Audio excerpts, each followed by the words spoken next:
right. Hello. We are live. I know. Sorry, y'all had to take some phone calls. Okay. All right. Get some YouTube consultation. Talking to the Wiley, I would say students. All right. So, I'm on the phone. I do consultations. So I get on the phone, teach you how to be successful on YouTube. So I have to do it. So I do apologize. And those are paying clients. And so we want to make sure we give them a good course. All right. And so we give it's just really good conversation. I mean, you're getting firsthand knowledge of how to get into this game of YouTube, what to do, the mistakes I made, how to avoid the mistakes. When you're talking about doing live commentator, that's what I featured in. That's what I'm an expert in, doing live shows. Okay, all right, okay. So you have to do what's paying. All right. So we have a full show this Saturday, a full show that we got to talk about. But before we get into the show, we are officially on Fanbase. Now, Fanbase, they pay you to come on Fanbase because I told them, I said, listen, I'm not coming on Fanbase if I don't get paid because they pay me on YouTube. So can I get paid on Fanbase? They said yes. So I need you all to follow me on Fanbase. Now, Fanbase is like Clubhouse. Like it's like it's like an Instagram and Clubhouse at the same time. And so you can post on there. You can post your pictures. We're gonna do rooms. It's a room that I'm gonna be talking with Don Johnson. He's a real estate expert. We're gonna talk about stocks, bond, real estate, all that over there on Monday. And then we're gonna plan another day. I'm gonna do another live, talk about celebrity gossip and other topics that we really can do a deep dive in on Fanbase. Okay, we won't be on Fanbase like every single day like YouTube, but we'll try to at least give it like 3 or 4 days out of a week on Fanbase. So if you have not joined Fanbase, join us. It's easy. Download the app. It is free to do, and you can also join Fanbase as well. You can, when you join and follow me, you can post rooms. You can post in rooms like Clubhouse. You can post your pictures and a whole lot of stuff. Okay, so I posted it in the community wall, and they got it in the chat. So we have a fun show. So it's a topic that I'm a little triggered. Okay, let's go to our first topic. Okay, now Ice-T is giving a warning to people that's going to LA. He's saying that be aware that it's a lot of gang members on alert. All you rappers that's coming to LA, it's a lot of gang members that it is active. Let me see if I can. What did he say? Do we have that tweet? Hold on, because he says I want to quote him right, because he was speaking facts. I want to make sure I quote him right. Okay, he says Super Bowl weekend, not a threat, just a warning. Young rappers coming to LA for Super Bowl weekend. LA has over 50,000 active gang members. Make sure you play it safe. It's the Wild Wild West. Now, speaking of that, Kodak Black was outside. Oh my gosh, production, why did y'all choose this picture? Kodak Black was having an event, and they outside taking pictures. They outside, talking it up, and they get into this fight. Next thing I know, pow, pow, pow, pow, pow.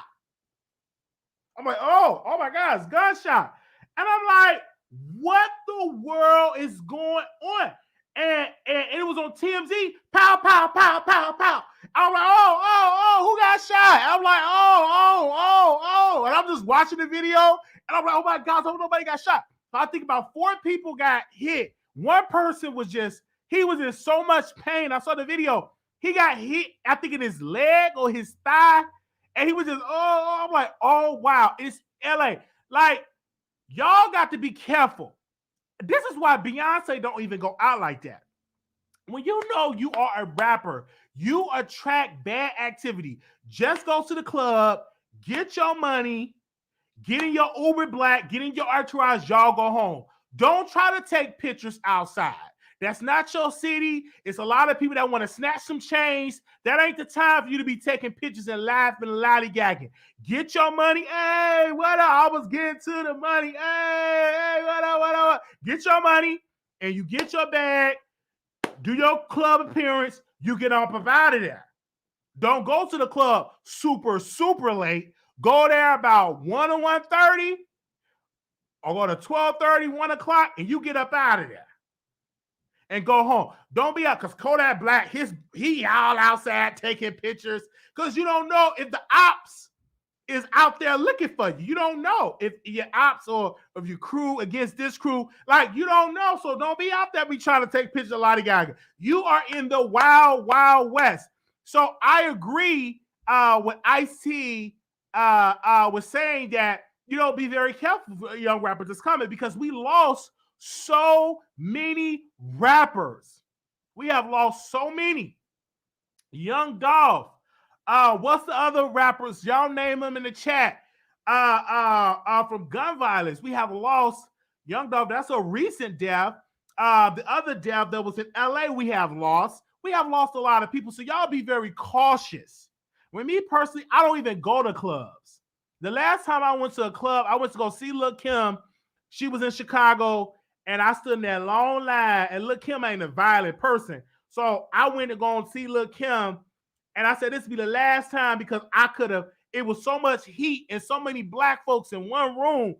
And she only came and said, hey, y'all, I'm going to come down there and party with y'all. She ain't come down there and party with us. None. And then is it Mo 3? He passed away. Like, y'all got to be very careful. I don't even want to be in an entourage with rappers because it's a target on y'all back. Y'all attract death because a lot of you rappers speak and preach and with the tongue death. That's what in the Bible it said life and death is in the power of the tongue. Where's that scripture found in? Hold on 1 second. Hold on. I used to have a Bible app in my phone. I don't know what happened. And Proverbs 18:21. I want to quote this scripture. Put it this: the tongue has the power of life and death. The stakes are high. Your words can either speak life or your words can speak death. Our tongues can build others up or they can tear them down. So a lot of these rappers, they preaching death. So they're going to attract death. That's what a lot of, they call it drill music. I call it death music. Drill is making it seem like they're going on a drill. It's not drill music. It's death music. When you're preaching about shooting the ops, you wait on the ops outside. You're preaching death. So what are you going to attract into the atmosphere? Death. You know what I'm saying? We need to start publicizing and uplifting, rapping about life, rapping about power, rapping about empowerment, rapping about wealth, rapping about being spiritually inclined with a higher power. That's what we should be supporting. But we are supporting a lot of these rappers, and all they talk about is hooting up the ops. And then death come creeping up there they door. And then they mama and they daddy got to go and pick out a casket and all this stuff. So the media keep trying to call it drill music. I'm telling you, ladies and gentlemen, on the Wiley Show, do not call it drill music, ladies and gentlemen. Call it death music, because that's exactly what it is. Because most of those lyrics is involved into violence and death. Now, I will say this to people that are watching. Drill music is not the root cause of the increase of violence. Brothers and sisters that's listening to me today, drill music, aka death music, is not the root cause or the reason why the crime rate is so high. The crime rate is high on multiple factors. It could be part of death music, aka drill music. It could be the lack of education. It could be the poor lack of infrastructure, drug abuse, mental health problems. It's a multiple factors, and the reason why crime is high in many other cities in Memphis and Chicago and Atlanta, LA, and so many and so forth. It's not just because young kids that want to do some drill music. That's not the only case, because then you put in this small box and you put in it just in that. So that's the reason why it's so high. No, it's multiple reasons why this crime is high.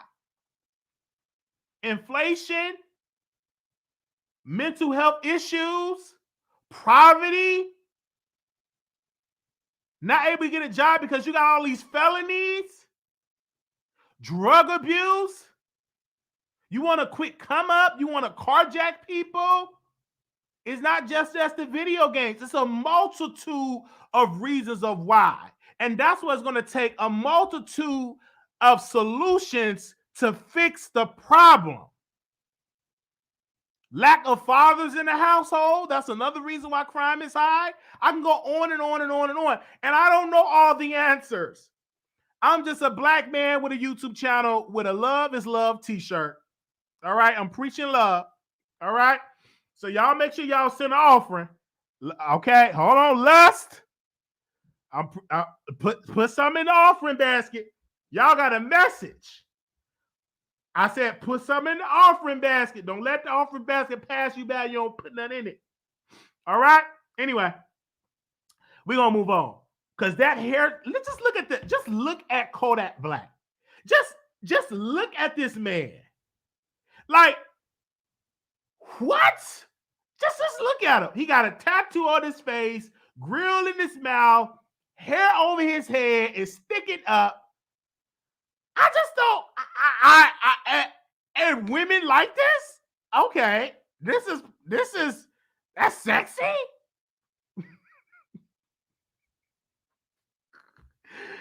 Like, I can imagine that smell of that hair.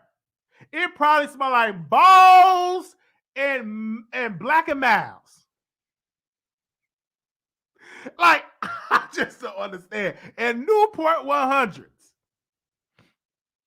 I'm just saying. But the women that still give him some punani probably get way more punani than I get. All right? And Ping too. Who knows? You know, I don't know if is he undercover? Is he undercover? I don't know is he undercover? I don't know. You got to watch out. Everybody don't like punani. There's some of these rappers that like Pink. So I don't know if he one of them one. I don't know. He was in jail. He was in jail. I don't know. You know, people that come out of jail, spending time in jail, he was looking sad. So I don't know. Did he drop the soap? Did he? I don't know. I don't know. Was he touched? I can't speak on that. Don't ask me that question. So I'm going to say allegedly. I don't know if that man was touched in prison, stuff like that. I don't know. I'm going to say I can't speak on that. I'm not going to speak on that. I don't know if he was getting it in with no Vaseline. I don't know. I can't speak on that. All right. We're going to move on. Hopefully that he's safe. I hope that he's safe. I just hope we don't have no more deaths this weekend with LA and the Super Bowl and stuff. Y'all be very careful. I know some bloggers going to LA and they're going to be out and about. Be very, very careful. Just be careful. That's all I want to say. I'm going to move on, man. All right. I do want to talk about this because this was on my mind. Gary Chambers is running for Senate, is running for the U.S. Senate in Louisiana. Let me tell you why we should support, if you're in Louisiana, you should support Gary Chambers. You're not in Louisiana. I'm going to tell you how you can support him financially. But I saw a campaign video of Gary Chambers, and he lit a Confederate flag on fire, and he burned it up, right? And he was smoking a blunt. I think he was smoking a blunt, and it went viral. And I got out of that and I started listening to his policies. A lot of things I agree with. We need to decriminalize marijuana. We need to legalize marijuana. We need to put investments in the community, especially in Louisiana and stuff like that. Of course, if he vote yes, that yes will not only be for Louisiana, but that yes will be for the nation because senators have a vote. Not only is they voting for their state, but they're voting for the majority. They're voting for America. Because if his vote is yes, then we get voters' rights passed. We can get the Build Back Better plan passed. We get a lot of things passed, and we get a Gary Chambers in office, and he will unseat Kennedy. Senator Kennedy is their senator that he's running for in Louisiana, and I'm hearing that he's a trash senator, and he would be a good choice. So if you don't know Gary Chambers, make sure you research him. Go to the Breakfast Club. He did an interview on the Breakfast Club. And it was an amazing interview. Like I'm gonna tell you, it was an amazing interview. I was inspired. I said, this is what we need in the White House. This is what we need in the Senate. We need a person of Gary Chambers' stature that is going to defend and actually vote with good policies to help Americans. And many of y'all probably know Gary Chambers in y'all social media. I know he's very active on social media. And I've been following Gary Chambers before he even ran for Congress when he was getting Connie together at the school board meeting. And so it's very, very bold. And I said, hey, I really support a man with these policies that really want to take his state to the next level. Because let's be clear, if you're in Louisiana, you're 48 to 49 at the poorest state in education, healthcare, 48, 49. You're at the bottom of the United States. So you need a leader. You need to vote somebody in that is going to bring investments to the schools, is going to decriminalize marijuana, is going to make the vote to protect the Voters' Right Act. That's the leader or senator you need. That's the senator you need to support. That is a person that needs to be in office. Someone with boots on the ground. He literally lost he lost the congressional race by only 1,500 votes. Let me say that again. He only lost by 1,500 votes at his congressional race, and he only raised $500,000. $500,000 in the congressional race, and he only lost by 1,500 votes. So if he would have raised 500 million or 50 million or to get TV ads, he would have been the next congressman in Louisiana. But he lost. And so now, due to that ad was smoking a blunt, lining up the Confederate flag, they raised $600,000. So if you got $5, you got $1, donate to his campaign, because don't just be like, I'm gonna just pray for you, bruh. I see you running for office. If you got the money, $1, you could donate as low as $1, $5, $15, whatever you have. Donate to his campaign. I'm gonna drop the link in here. Don't be in here. Well, what you mean that we should donate to his campaign? I don't live in Louisiana. I know you probably don't live in Louisiana, but let me tell you, when he votes, and he may be that 50th vote to vote yes for Voters' Right Act. He may be that 50th vote and to vote for legalizing marijuana, and Kamala Harris is the tiebreaker. So if it's a 50-50 Republican, 50 Democrat, or Kamala Harris, the vice president, because she's the president of the Senate, will break the tie.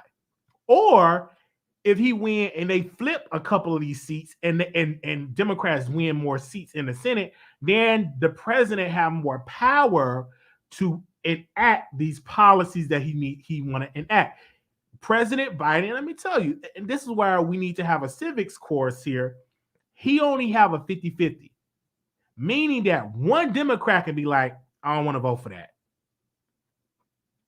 I don't believe in that. I'm not voting for it. What's the Senate name? I forgot the Senate name. Y'all won't give it to me. Name it in the chat. They was gonna do the Build Back Better plan, and one of the plans, and the senator said, I'm not voting for it. He was a Democrat. I'm not gonna vote for it. Nope, I can't do it. Can't do it at all. So I'm like, I'm like, yes, Manchin, Senator Manchin. He said, I ain't voting for. I don't care. I'm not going to, Joe Manchin. So if you get somebody like Gary Chambers that take a power from just Joe Manchin, because that's how tight it is right now. One Democrat can just be shady and be like, I ain't voting for it. Christian Sinema, I ain't voting for it either. So them two Democrats that don't want to do nothing that Biden doing, but if 5 or 6 more Democrats get voted into the Senate, that take that power away just from 2 senators holding up progress for the United States of America. You understand what I'm saying? So that power of having a person like Gary Chambers, that take the power away from Christian Sinema and Joe Manchin from holding up progress. And they're representing 2 of the poorest states in America. And if they would have voted for the Voters' Right Act, it would have been protected. If they would have voted for the Build Back Better program, more legislation would have came in. We need to do it. And if they would have voted to support that, we would have got the George Floyd Policing Act passed. We have to have senators doing it. It's not just Biden. Biden is the president, but he can't just give a magic pen and things just happen. He got to get it passed through the legislative branch, the Senate, and the U.S. representatives. Let me write that down. He just can't do it by himself. He just can't. Every president would like to just sign stuff and just change it just like that. But that can't happen in this democracy. You have to have support from the Congress and from the Senate. You got to get their support. They have to vote it in order for it to happen. So that's the key that a lot of people need to understand. In order for Biden to get good policies in place, like Voters' Right Act, like the Build Back Better plan, like decriminalizing marijuana, you have to have people in the House and the Senate that's willing to pass that, to put it on his desk. I know people are saying screw Joe Biden, and I understand that. But if you want something done by Joe Biden, President Biden, because that's who we have right now, you have to vote in people like Gary Chambers to get things done. And then other senators that's running in other states that's running. And I'm not just telling you to just vote for Democrats. I'm not going to just tell you that. No, I'm not going to tell you that. Vote for a person that want to decriminalize marijuana, protecting voters' rights. Vote for those candidates. Vote for those candidates. What do you want to see? I would love to smoke me a big fat blunt. Yes, I would love to. A big fat blunt. I would love to walk down the street in Dallas and smoke a big flat blunt, but I can't do it. It's against the law. I would love to have Wiley Cannabis store selling all type of strain of weed, the lazy eye strain. You know, I would love to. But I can't do it because cannabis is not legal in Texas. I think medical marijuana is legal in Texas, but not resurrectional. Oh. What is this? We're not resurrectional.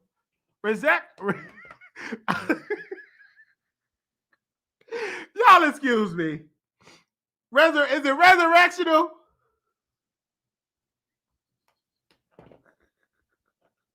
I can't be able to smoke it because they'll call the cops on me. Okay. Resurrectional. I want to be able to smoke a big fat blunt with carrot. I can't do that.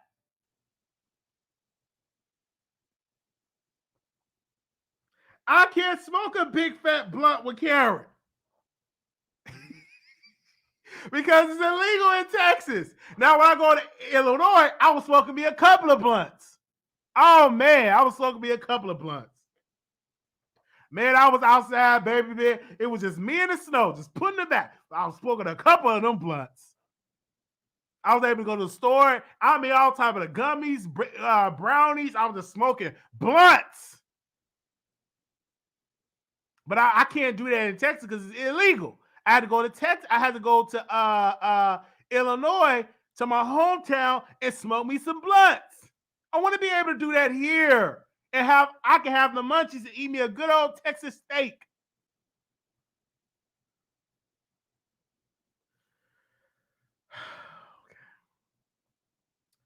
I'm just saying, okay?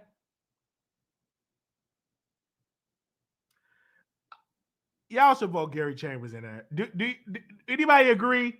If you agree for Gary Chambers, post in the comments that you agree. I'm not saying the word again. No, I'm not. Listen, decriminalizing marijuana and expunging the records of people that have that on their record, yes, that'll be great for Black people. Legalizing marijuana and giving licenses to Black and brown people so they can open up dispensaries, I'm down with that. So they can invest in their communities, I'm down with that. Protecting the Voters' Right Act, I'm down with that. Put more funding in HUD to give out more loans for Black people to get home loans, I'm down with that. I'm down with that. Oh, yes, I'm down with that.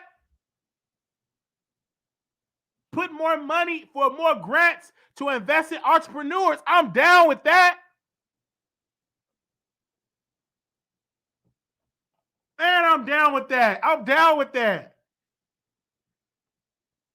Okay? So we bind this in, but we have what it takes to change the condition in the Senate. Biden needs some backup. He ain't got enough backup. Y'all understand what I'm saying? All right, anyway. Let me go. Okay. Now, I said something about the crack pipes that I do want to correct myself. I said that Biden was giving out crack pipes. What I was quoting was the Shade Room. And so I've learned from watching Roland Martin, it's a reduction program to help deter people off of drugs and safe drug use. All right. So I don't know in the kit, will it be a crack pipe? I don't know because I'm not a crackhead. So I'm going to have to call my friend. He is a crackhead. I have to call it. He's a meth head. So I'm going to call him and see in his kit if it's a pipe. So I'm going to call my friend. He's on meth. Okay. I'm going to call him and see in the kit, is it going to be a Biden crack pipe? I'm going to call him. All right. And see all his people he can have with, is it a Biden pipe? I'm asking. Because I don't smoke crack or meth. I don't do that. But I have a friend I got two friends that's on the pipe. They're on the pipe. And it be dirty pipes. Not even clean pipes. So I'm going to ask them, I'm like, hey, when y'all on the line for y'all kids, is it a Biden pipe? I'm going to ask them. I'm going to call them. I'm going to call them and ask them. They don't live with me, though. I call them. They don't know where I stay. I just call them. Can't leave them no voice note. I had to call them on the Obama phone. All right, hello. Did you get the Biden pipe? All right, I'm going to call them. I'm going to have to call them on the Obama phone. I'm going to ask them, do they get it? Let me know. Did you get the Biden pipe? Because I'm not a crackhead, so I don't know if he getting our pipe. Only thing I know that I participate in is getting PrEP, rubbers, testing for all type of whatever, all ST whatever. I get tested for all of that. I get tested for everything. I get tested. My blood, I get tested for everything, and I'm on PrEP. All right? But I don't know about the pipe. I can't, that's not my story. Only thing that I'm sucking on is a water bottle drinking me some water. All right? That ain't my struggle. For anybody that's on the pipe, that's y'all, you know what I'm saying? I hope y'all can get off of it, get delivered, and everything else, and there's programs that can help you. But I ain't sucking that down. The only thing that I sucked on last night was a pizza, was a sausage pizza, and I sucked on some scrambled eggs, bacon, sausages, and I think I had me some toast. That's what I was sucking on and eating on, chewing on, but not no pipe. All right, so I don't know, but I will call my crackhead friends and see if they're gonna get a pipe, if it's gonna be bye-bye, and I would definitely come back and bring them on the show to give y'all a review. All right, okay. Now the reason why I'm on prep is because I just go get my $50. I'm gonna be honest. You want to be honest? Okay, they give out $50 gift cards, so I just go to get tested and get the prep to get the $50 gift card. I don't do nothing to even be on prep and everything, but I just go to get the $50 gift card. They give out $75 gift cards. So I'll go there and get the $75 gift cards.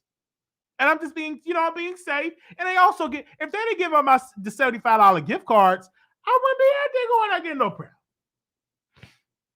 I get the $75 gift card, and they test me and everything like that. Yeah. Okay. So, y'all don't know what prep. What prep is a pill that you take is to protect you from contracting HIV. So it protects your immune system for you not to contract HIV, but it does not protect you from like STIs. Okay, so I will bring a full expert. Don't ask me too many questions because that's all I know. And they give you a $75 gift card. All right. Okay. I don't even take it. I don't even take it. I just go to get my $75 gift card. I don't even take the stuff.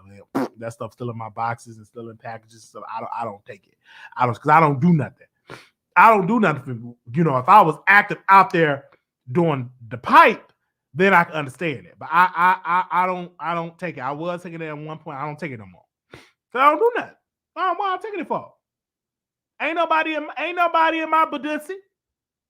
I ain't going to nobody Badussy. I ain't going to nobody Badussy. I ain't going to nobody Yoni. I am celibate. I'm celibate. I just go because they call me and they say they give out $75 gift cards. So that's why I go. I go sign the papers to get the blood test. They poke my fingers, and I get my $75 gift card. And I go to Walmart, buy me some chocolate chip donuts and chicken wings and chicken drumsticks and chicken breasts. I cook and stuff like that. That's what I do. All right. No, I was one of my nose. Okay.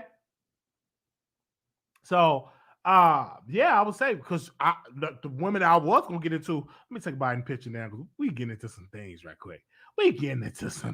right quick. Hold up. Because I was going, smash this person in Chicago. I was gonna smash her, and we was gonna get in there, me and this woman and stuff like that. Thank God I didn't because she's pregnant. I'm so glad. I'm so glad I didn't go to her house and gave her the sausage. I'm so glad, I'm so glad I didn't do it. Because then she would have been like, I think I'm pregnant by you. And then I got to go take a DNA test. And all. So I'm so glad.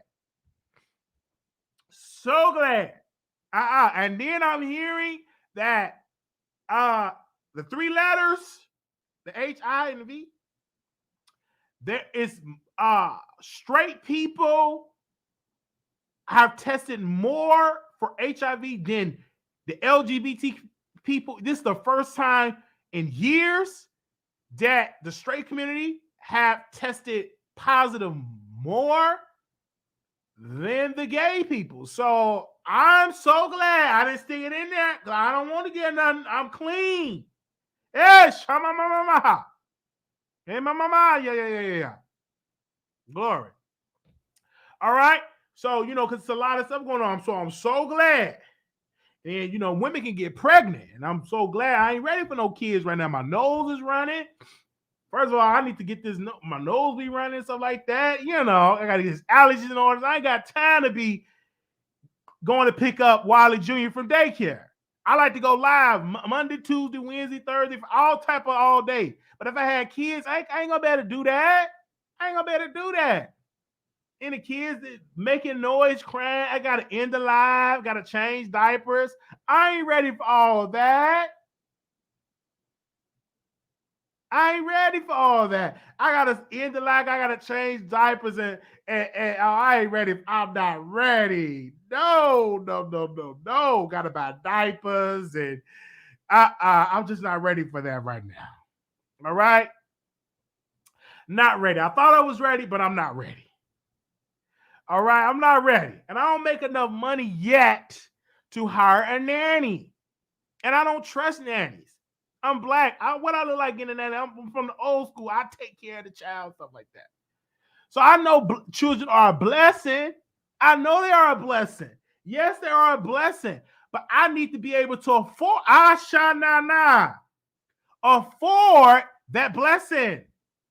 Children is a blessing, but I need to be able to afford that blessing, because that blessing is also an expense that I have to pay for on a daily basis. Come on, somebody, I'm preaching. So I need to make sure that I can be able to afford to take care of Wiley Jr. Shamba, ha. Because children is our future, but they damn sure expensive.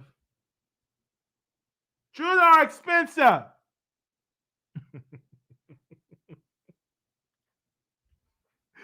I don't care what nobody, they're expensive. I went to the store and bought my sister for her baby some diapers and some waters and wipes and diapers. That stuff is expensive. So I'm not ready for Wiley Jr. Wiley Jr. is coming, but just not right now. Okay, because Wiley Jr. got to be in private school. Okay? But right now, the only thing they're going to get is public school projects. We got to get on food stamps. Food stamps, Section A food stamps. Low income rent. And I don't want to do that. I don't want to be sitting in the line number 45 and I'm number 88. And I got to be in there to get some food stamps to take care of my babies. I don't want that. Don't want that at all. And I damn sure don't want to have to do no doubles and triples to take care of my kids. No. I want to be able, when they come, they be born in privilege. No. I want to be in, when they come, they are birthed into wealth. That father pay his dues to society, that they're birthed into wealth.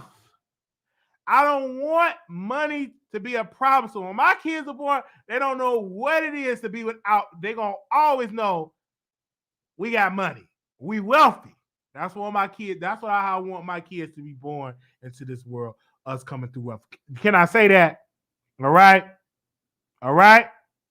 Now, I ain't nothing wrong with Section A and food stuff. I just don't want that for my life. There's nothing wrong with that. I'm not saying something wrong with it. I wish I can get Section A right now. I'll get on it right now. But for me, I want my kids to be in private school, learning different languages, playing the piano, guitar, violin, doing computer design, app design, editor.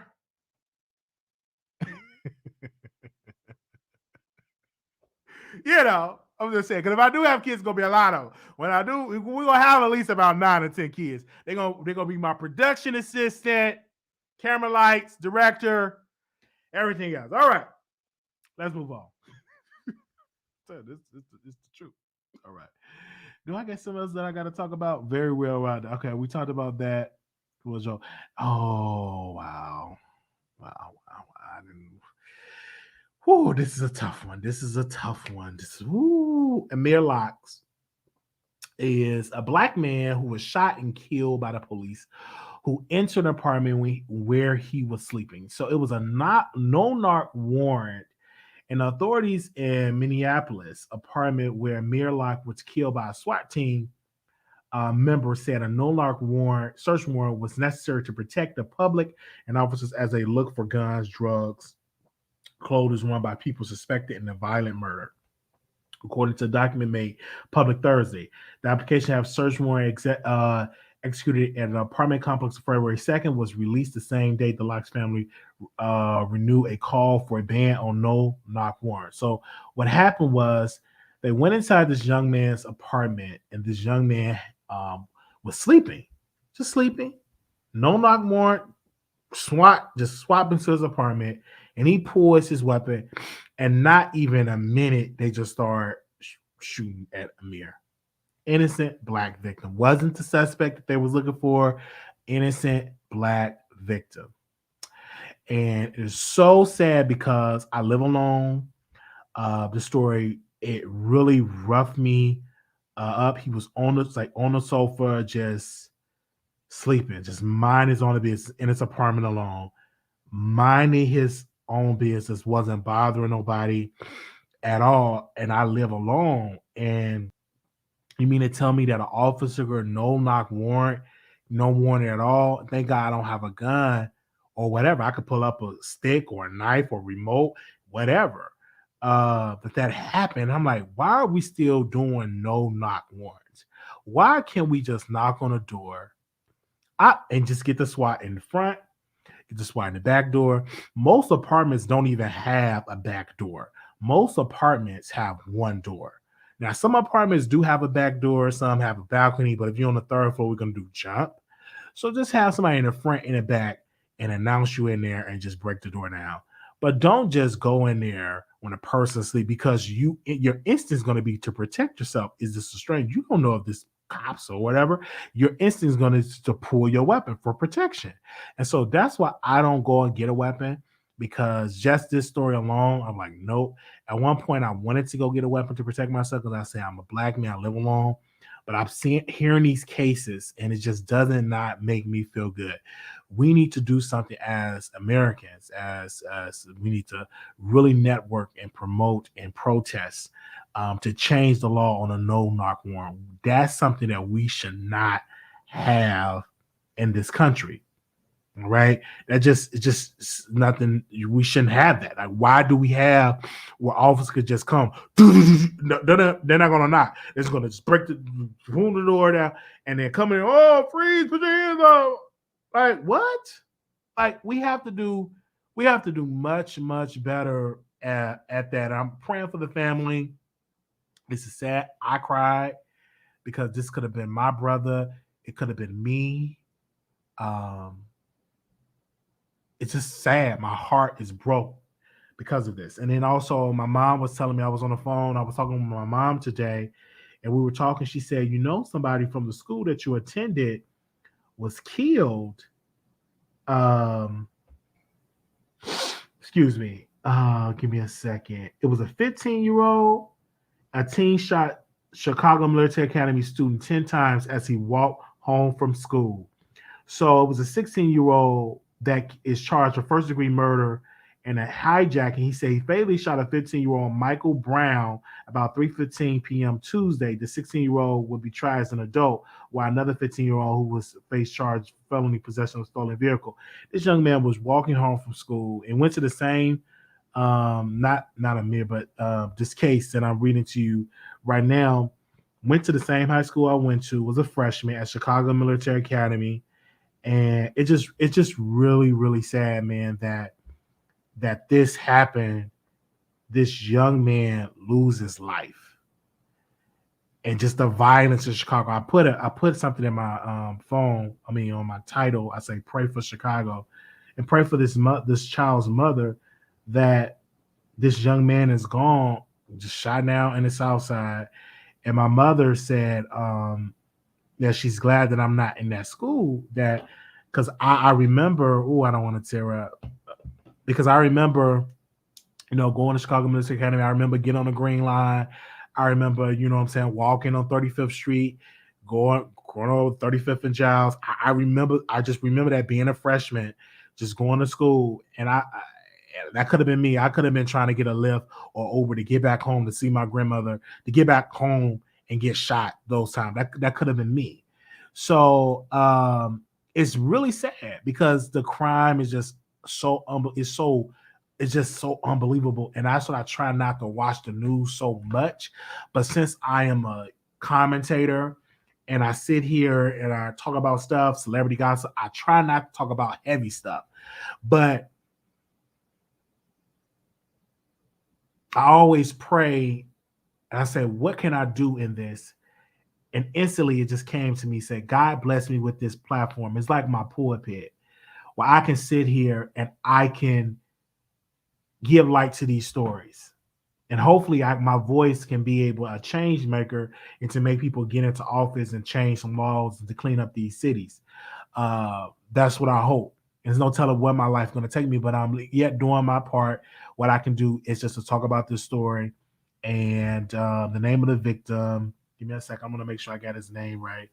The victim that was killed. I don't think they released his name. Oh, yeah, they released his name, Michael Brown. Michael Brown. They said a 16-year-old got out of the car and walked up to Brown, pointed a gun right at Michael's head, and shot him in the head, Murphy said. After the high school freshman fell to the ground, the gunman stood over him and shot him 9 more times, shooting him twice in the right side of his head, in his shoulder, and chest, Murphy said. The shooter then got into the passenger side of SUV and the two drove away. Murphy said GPS data from an electronic monitoring bracelet placed him at the scene of the shooting, and the video surveillance capture from a nearby home showed someone in a black hooded sweatshirt with white letters in the back up to Brown shoot him and get into the car. It's just really sad. That's awful. That's awful. And I'm just lost for words. What can we do? What solutions? I'm really trying to tell my friend. Let me see if I can pull up his picture. To run for mayor. Give me a second. Okay, hold on. Let me see if I can pull this picture up. I'm trying to get my friend to run for mayor. I'm trying to pull this picture up. Give me a second. So I'm trying to get him to run for mayor. Let me see if I can pull his picture up. Jamal Green. All right. He ran for mayor when he was 23. He didn't win. But now I think that he got more political, he's getting more publicity now. So I'm trying to get him to run again for mayor. I'm like, you need to run again for mayor. He ran when he was 23 years old. He's an activist running for mayor. He was activist running for mayor back in 2018. Of course, he didn't win. Lori Lightfoot won. But I do believe we need an activist type mayor in our city.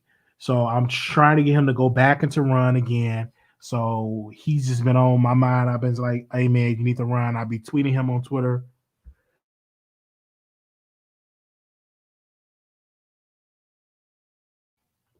I'll be tweeting him on Twitter and everything like that. He needs to run, most definitely.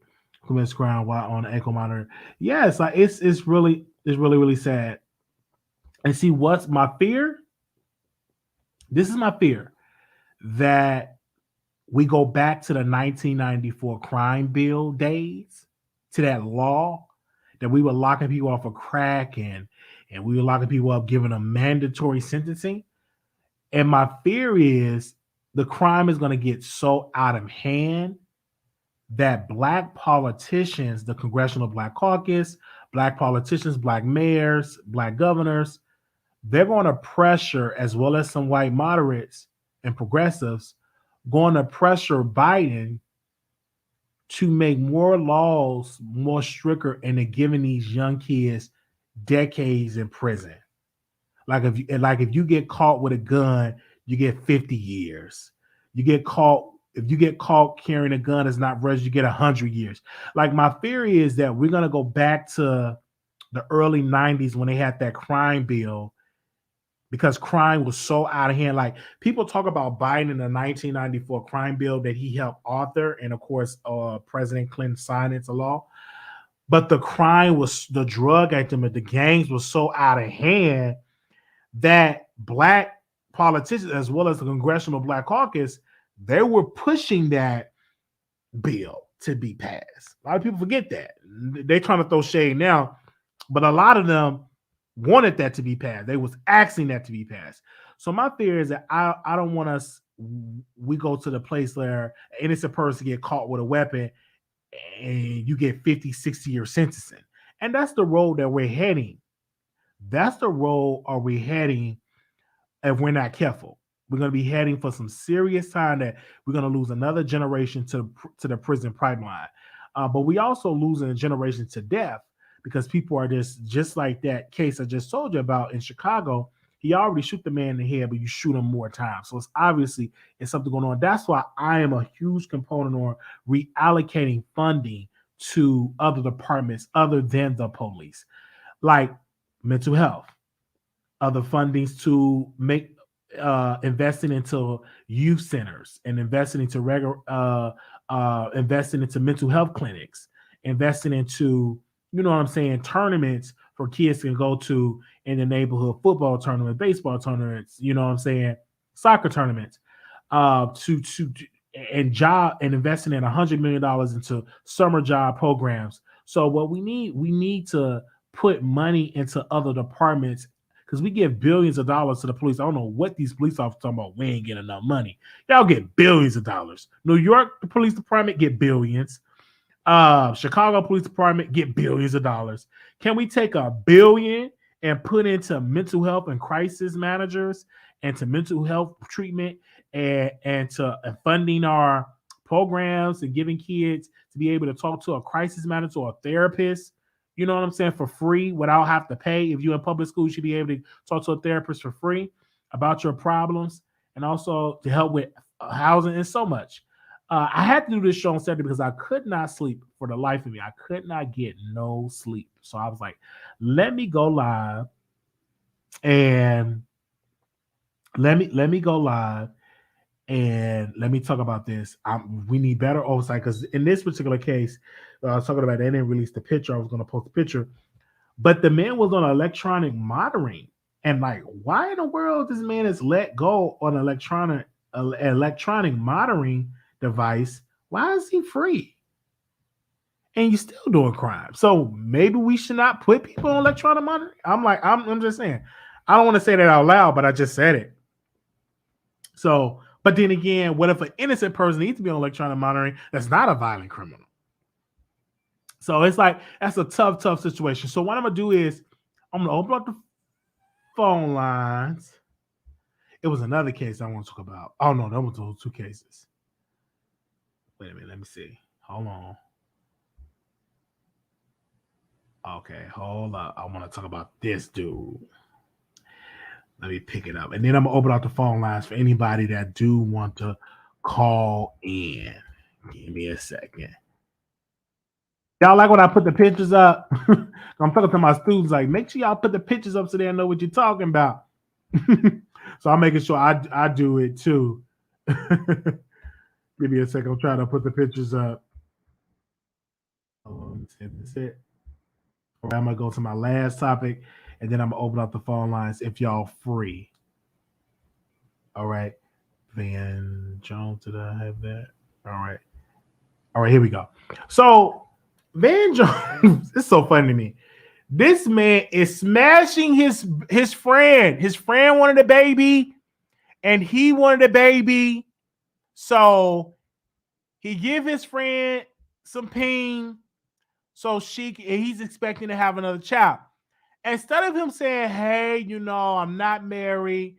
Just getting in with my friend or a friend we smashing or whatever," he's making it seem like he's making it seem like he ain't just smashed a woman, they getting pregnant. Like you wanted to punani. Stop making it seem like, oh, we had a conversation because she wanted to have some kids, another kid, and I wanted to have another kid. So we just joined together as friends and like, come on, man. So you tapped at it. Like, come on. You tapped at it. You got some of that, and you got her pregnant. But don't come with this. Y'all had a conversation, and I wanted another son or another child. And you in your 50s, bruh. Go with that. Go with that. You wanted some punani, and you went in there with no rubber and got it pregnant. Like, come on. Come on. Don't make it seem like y'all had a meeting. Y'all sat at the conference table, and y'all say, well, you know what, man? I got something to say. I want to have a baby. Oh, you know what, sweetie or friend, bestie? I want to have a baby too. Get out of here. You smashed her. And you're not married to her because you want to keep that good image. It's okay. You smashed it, got another baby come. Nick Cannon doing all the time. We ain't going to judge you. This 2020. Nick Cannon got 8 baby mamas. 8 of them. 8. He got 8 baby mamas. 8. So if Nick Cannon can do it wearing a beacon, you can do it. Is he wearing a dashiki or a beacon? Did I get it right? Y'all let me know.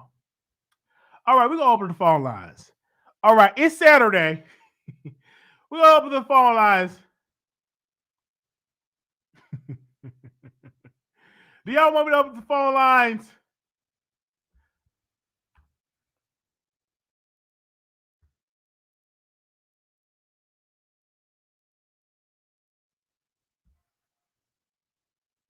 Hold on one second.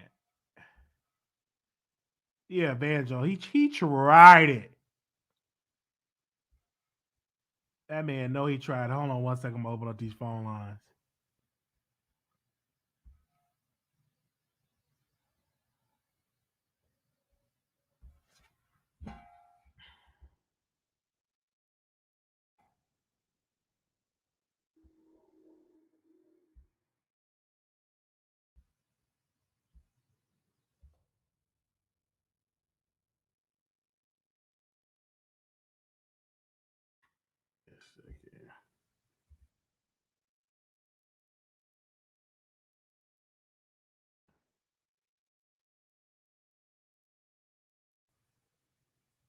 Hold on one second. We'll open up these lines.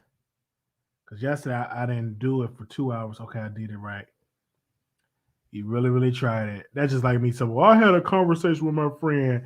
Just got it in. All right.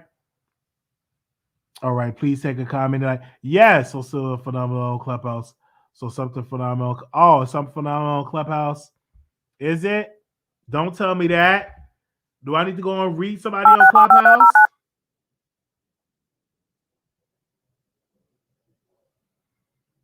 Oh, somebody going on. Start your show now, press 1. To hear important instructions, press 2. Okay, I gotta go on. They got a conversation. Your show is scheduled to start in 20 seconds.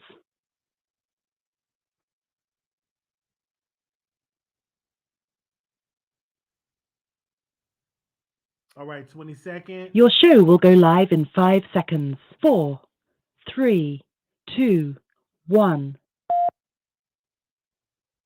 Blog Talk Radio. All right, so the number is 646-716-8447. If you want to call in, that is so great. I would love for you all to call in your record release party or something that we will support your growth. Okay, I'm gonna go on.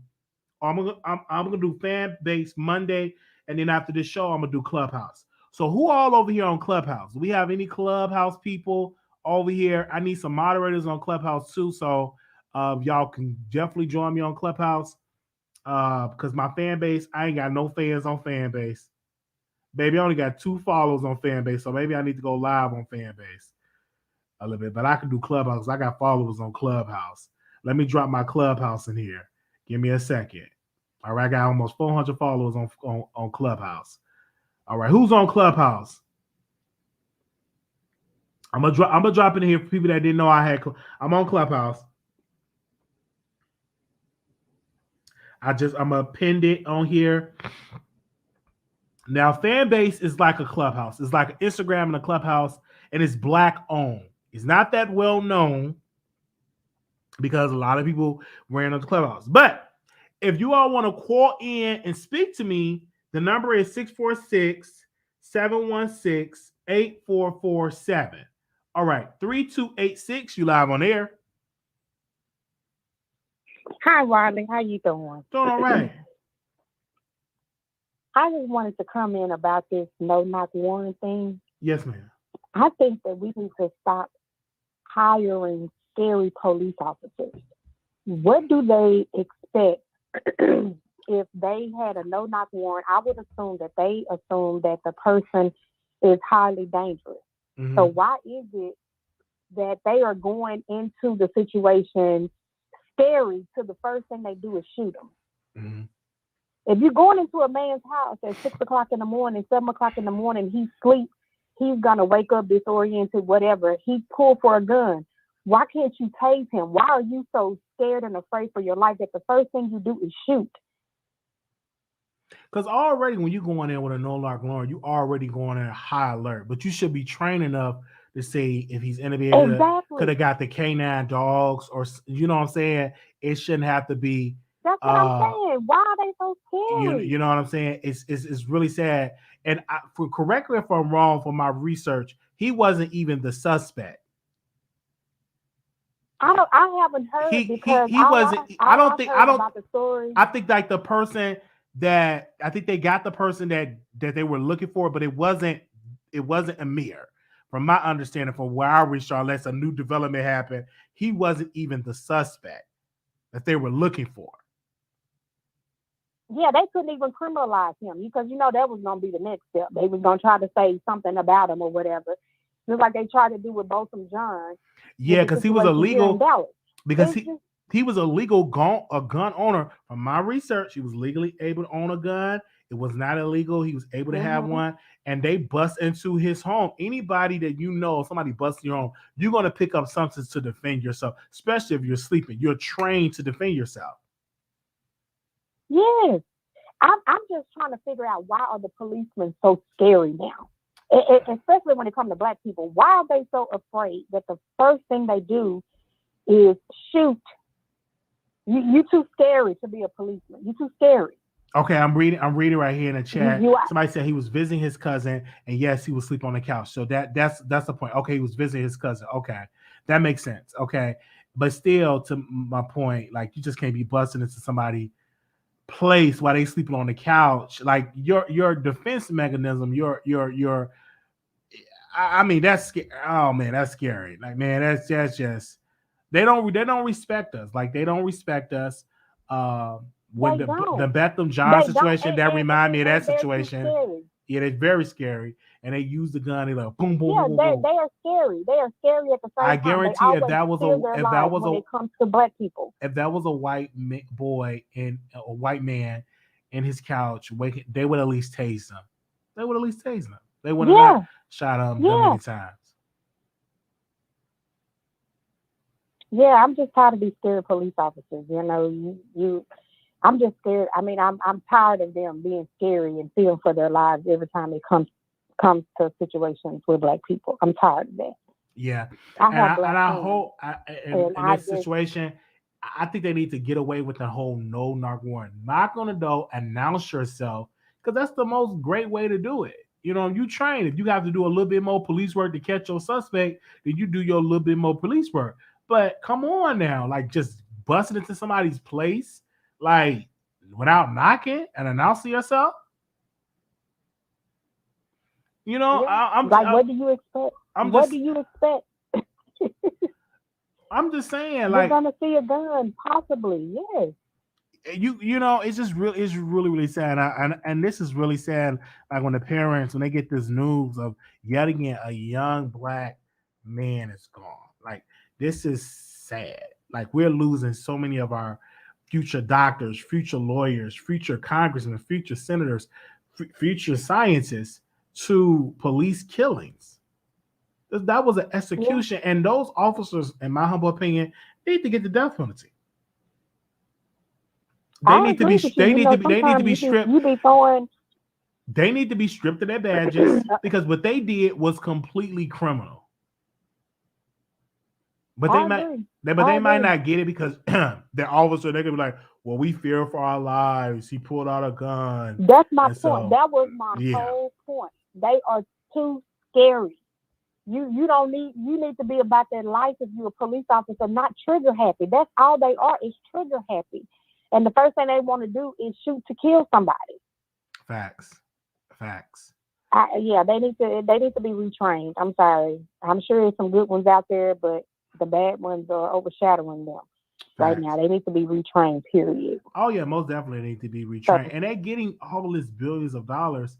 And I didn't even know that you could become an officer faster than you become a licensed beautician or a licensed, you know what I'm saying? You get it faster passing a police academy. I didn't know that. I thought you had to go to school at least for like 2 to 3 years to become an officer. But I'm hearing that you can go for 6 months in a police academy to become a police officer. I was like, that's not enough time to train to properly train an officer. Ridiculous. Yeah. But thank you, I sis. just hope and pray that it stops. Mm-hmm. Okay. No. Go to your last point. You want to say your last point. You say you hope in what? The hope. You say you hope. I forgot now. Oh, you said. No, I forgot. No. You said I think you said you hope and pray that it stop. And I agree. I think that's what you're trying to say. I know what I was going to say. I hope and pray that it stops.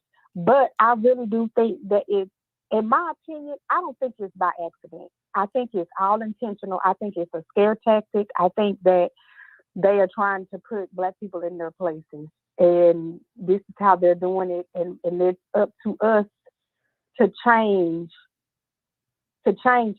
I guess they feel like we're getting too much power, so they got to put us in our place by killing so many of us a day so that we'll be scared of the police and we'll, start acting suspect around the police. That's what I was getting ready to say. But it's just ridiculous. It is ridiculous. Something has to give. I do want to thank you for calling me into the show today. Okay. Thank you so very. And you're from Dallas. Thank you so much. Yes, I'm from Dallas. Thank you. Okay. All right. Thank you, sister. Bye. Okay. Bye-bye. So the phone lines, listen, do not be telling me I get messages from people and they be like, oh, you gonna end the phone lines. I had something to say. I see you running. I see you run. I said, listen, I don't run from the phone lines. We have the phone lines open. Only thing that you got to do is call in. And the number is 646-716-8447. So don't say, oh, you had the Voice to New York. Let me say this, because the Voice to New York, I don't know if she's listening in the show, because they were saying this, which is unbelievable that people say this. Get her off the line. Why she on the line? She was the only caller in the queue. So why would I get her off the line? And what she said was true last night. Y'all be doing all this talking, but y'all don't call in. Like they was like, get her off the line, get her. Like she was the only caller other than somebody else that had called in. And she was like the only one. It was just me and her talking. So why would I boo her off the line when she the only caller? I'm going to entertain her. If she want to talk to me for a whole hour, we'll talk for a whole hour. Because she was the only one. I'm looking at the queue. It shows the numbers. It shows how many people in the queue. And so I was talking with her because she was the only one. Now, if it was other callers, I would have went on and got to other callers. But last night, she was the only one. Dude, those are facts. All right. 6268, caller, you're on the air. Hello, Wiley. How are you? I'm doing wonderful. How you doing? Well, I'm tired of it. Okay. You know what I'm saying? One at a time, our children getting shot down. When are Black people going to realize that we have to sue this United States government for the treason and genocide against the ghettos in America? Because with them shooting us down, giving each family a couple of million, It has to stop. It has to stop. We have to, as Black Americans, do like Malcolm X tell us to do. We have to have petitions and sign and sue.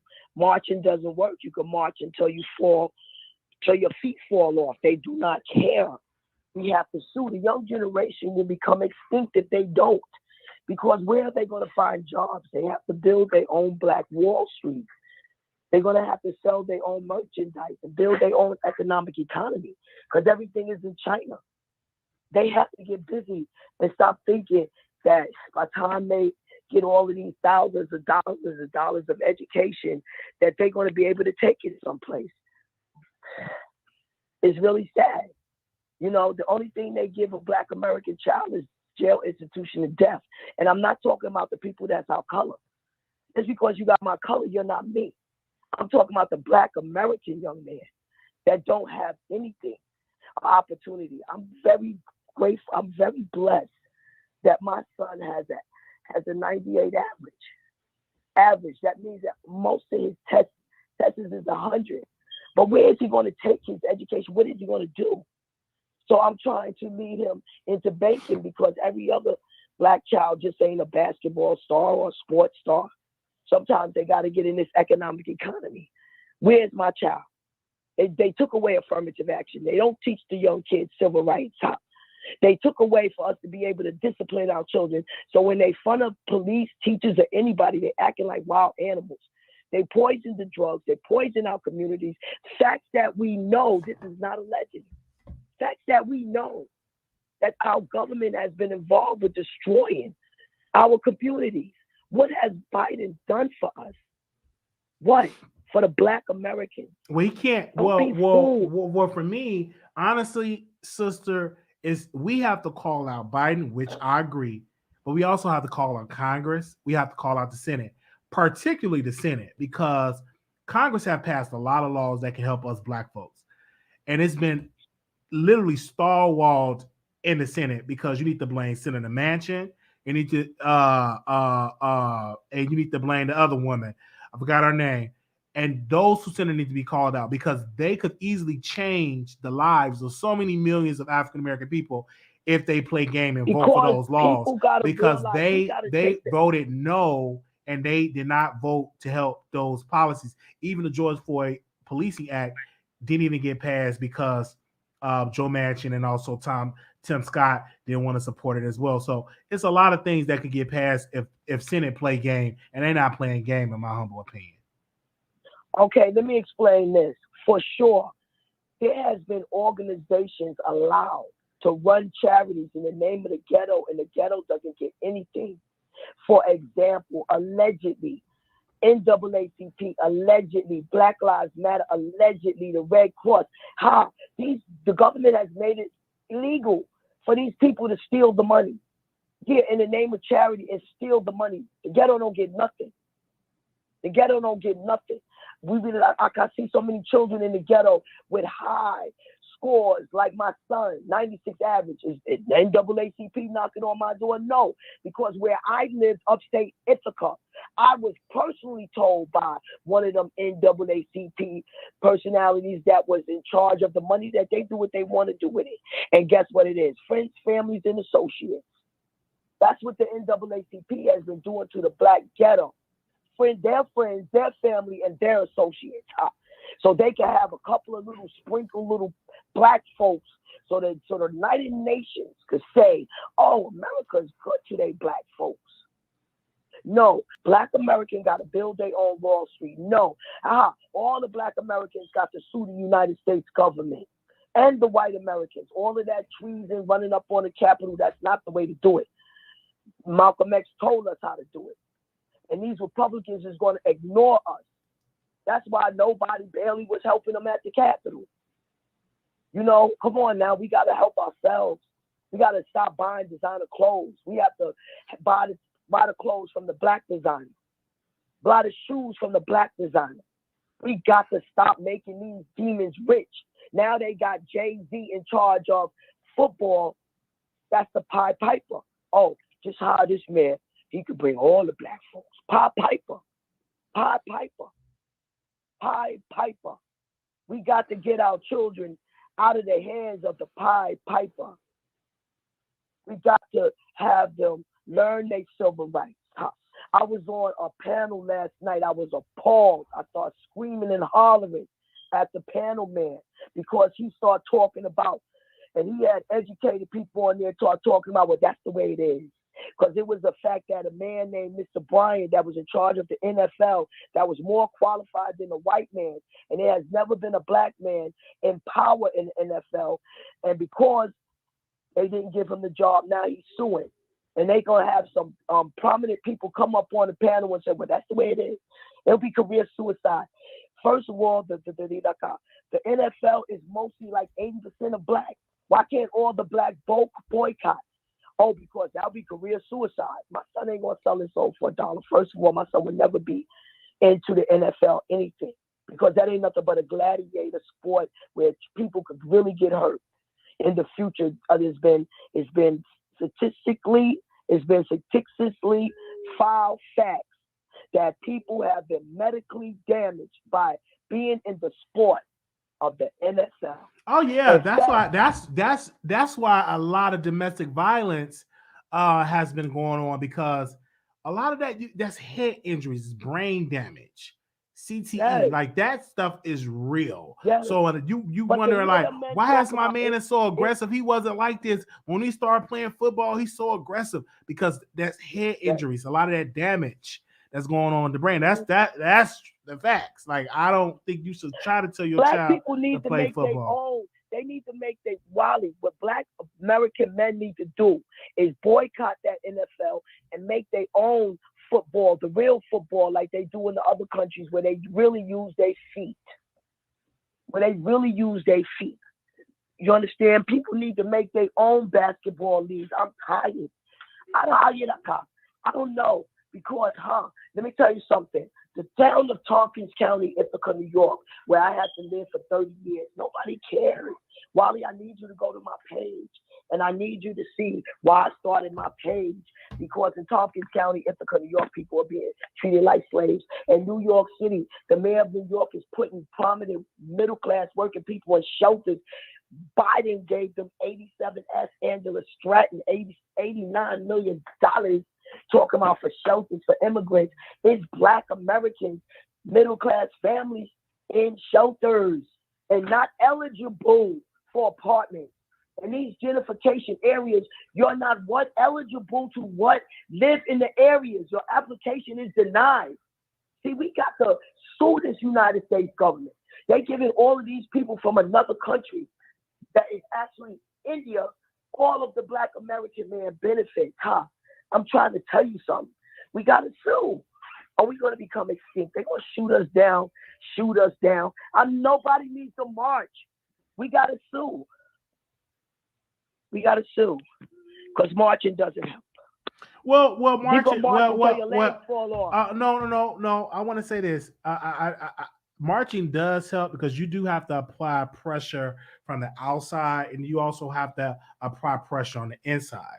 When you apply pressure on the outside, that also apply pressure from the inside. But what we must do, we must not just march. We must also march to the PTA meetings, march to the city council meetings, march to vote in great DAs, march in to vote in great mayors because they pick the police chiefs. So that does help. But I'm not just saying march, but it's other ways that you march. Hold on 1 second. And if they don't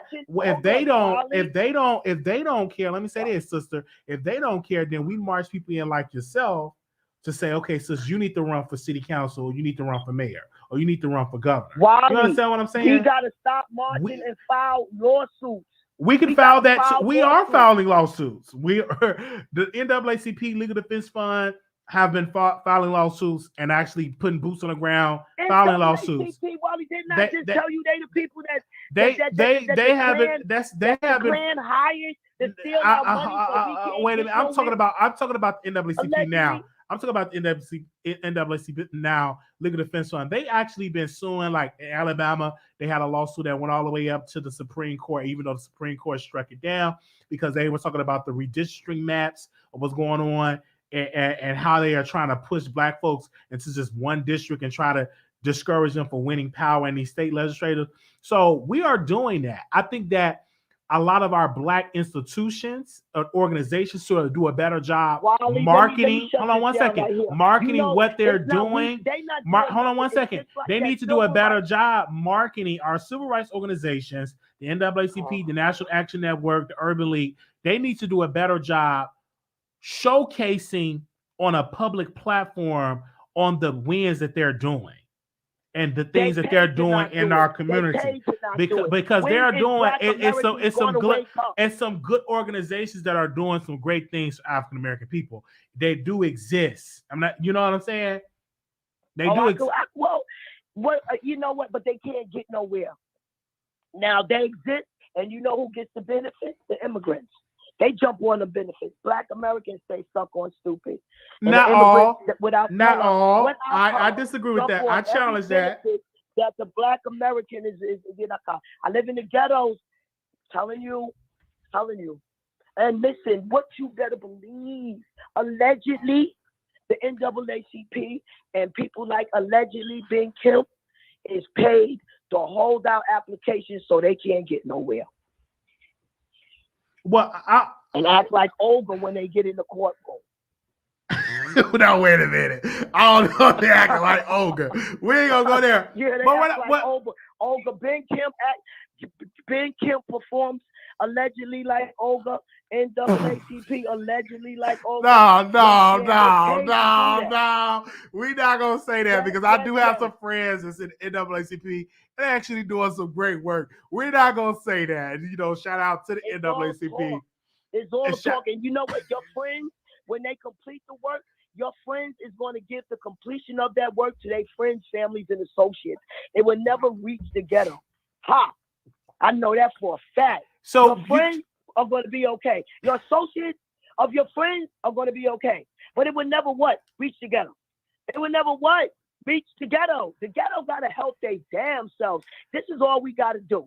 We got to petition for real lawyers to fight for Tompkins County, Ithaca, New York. It's a whole county, and it's Klansmen up there stealing housing preservation and money, robbing Black people like Black Wall Street for their furniture, enslaving them damn near practically, ruling them, stealing housing preservation and development money alone. Nobody's listening. Go to my page. Nobody's listening. Go to my page, and then we could build that to Black Wall Street. Let that be the first Black Wall Street, because Black Americans have been tortured. I have all of the information, and nothing is alleged. Nothing. That is for your page sake. I would say allegedly the judges and lawyers work together, but I know it to be for a fact. They killed my friend Corey Henderson. Them Klansmen chased them babies in that snow, and that car flipped up and hydroed in the air. They wasn't supposed to chase them children to a mother, but them Klansmen got away with that murder because allegedly the judges and lawyers worked together. Just like they shot another child down in the car, like he was a target, like he was a target practice, and got away with murder. Okay. Because allegedly. All right. I hear you, caller. All right. Okay. Well, I thank you so much. No. Thank you for calling in. Thank you so much. Oh, no. Thank you more. I love you, Wiley. Love you. All right. Yeah, and listen, I'll be cash apping you. All right. I'll be cash apping you very soon. Okay. I have to go to a funeral, but I'm going to hook that up. Okay. All right. Thank you. Okay. All right. 9582, calling you on air. 9582. What about the mushroom?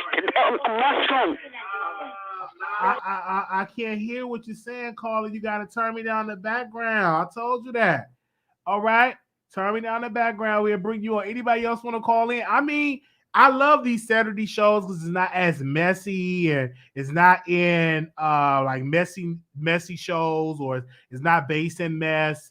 I wasn't really planning on going live because I couldn't sleep last night. And of course, you know, Amir was on my mind.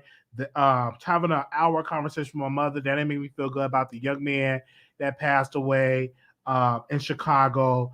He was a student at my high school that I graduated from, Chicago Military Academy. I'm definitely praying for the students, praying for the family of that.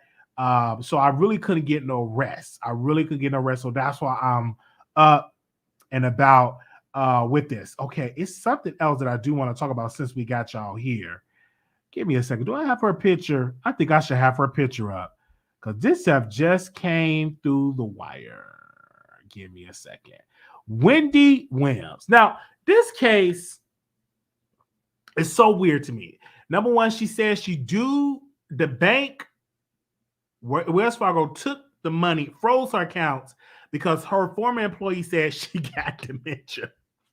So this former employee must have went to Tasha, must have went to the blogs and said that Wendy Williams have dementia. So Wendy Williams is trying to get her son to have power to get to the accounts. So I'm thinking that employee was the source that was giving these blogs information saying that Wendy Williams have dementia, because Wendy is saying, I don't have dementia. What did Wendy say? She said she don't have dementia. Hold on, where is it at? And then I'm gonna have to do this in a pre-recorded video. Do I have that statement? Wendy Williams said, on the behalf of Wendy Hunter, professionally known as Wendy Williams, as counsel to her and her affairs, Wendy wants the world to know that she seriously denies all allegations about her mental health and well-being. During the hiatus from the show, Wendy has employed healthy professionals to help her reach her health during her treatment of Graves' disease and thyroid concern. It saddens Wendy that Wells Fargo has chosen to believe the allegations of a former employee who was upset because she's no longer has direct access to Wendy financial affairs. Wendy had to unfortunately bring this action because Wells Fargo has refused to honor the power of attorney, granting her son authority to make inquiries to the bank on Wendy's behalf. Wendy further believed that all of the false narrative currently making the rounds derives from the source. She is saddened that once considered this person a friend. Wendy can't believe that Wells Fargo has wrongly denied access to her funds. Okay, so Wendy posted all this. Her lawyer posted a statement. It's really sad. My thing is this. It's really, really sad. So this was a financial advisor that had direct access to her money. And so she got fired from Wendy Williams. Then she went to the bank and told the bank that Wendy got dementia.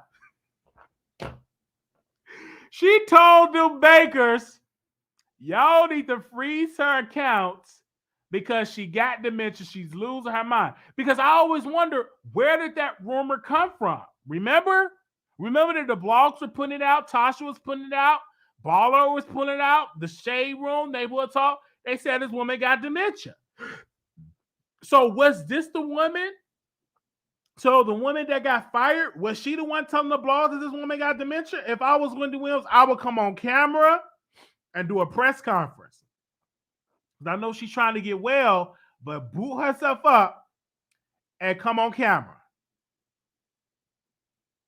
Yeah, the woman had a authority over her account and she got fired. So I believe it came from her that she's spreading this information talking about Wendy got dementia. So anyone else want to call in? Ooh, we're wrong, man. This is mess. I mean, they froze the account and there's millions of dollars in that account. They want to put her in a conservatorship, I think a guardianship, and it would mainly go to her son. Her son would mainly be a controller for finances because she's not married anymore. They froze her account, so nobody can use the account. So I think they just approved that she can pay bills and stuff like that. This is not. Ooh, I just didn't believe she had on dementia. I was like, she's too young to be having some dementia. They're not doing anything because they have to fill the prisons they just built. Oh, okay. I want to be a conservative. Okay. Her son is only 20-something, but I think her son could be a conservative. Her son is like 21, 22. Her accounts are unfrozen now. Where is that at? Where did you hear that from? Her accounts unfrozen? Where did you get? Where your source? I think Wells Fargo is doing the right thing. If someone was taking advantage of her and stole her money, Wells Fargo's would be in the wrong. Their plan is safe, honestly. Okay. She's definitely not too young to be having signs of dementia. Oh, really? I don't think she got signs of dementia. I think that was a lie from that former employee. I don't believe it. Yeah. Yes, her accounts have been unfrozen. Says who? Did they post that on the blogs? They post that? Give me a second. Let me see.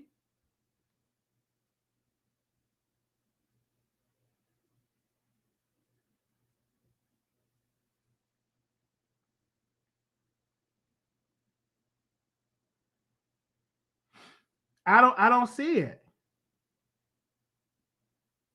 I don't see it that it's been unfrozen. Where you reading that at?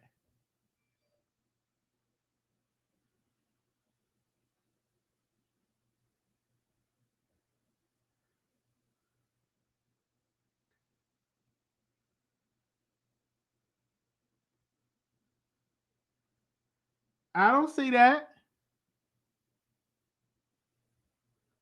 I can't see reports of unfrozen just saying I'm agreeing to pay the bill. Yeah, I see that paying her bills. Says who? Where is it unfrozen? I don't see it that it said it's unfrozen. Only thing I say, they agree to pay her bills, but her accounts are still frozen. She can't go into the accounts. Yeah, it's unfrozen just enough to pay her bills. We know that, but when you say unfrozen, that means she have answered no. It's unfrozen just to pay the bills. It's not unfrozen just to pay the bills.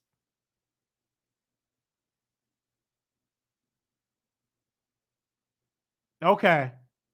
Yeah. Anybody else want to call in? All right, y'all sending me stuff?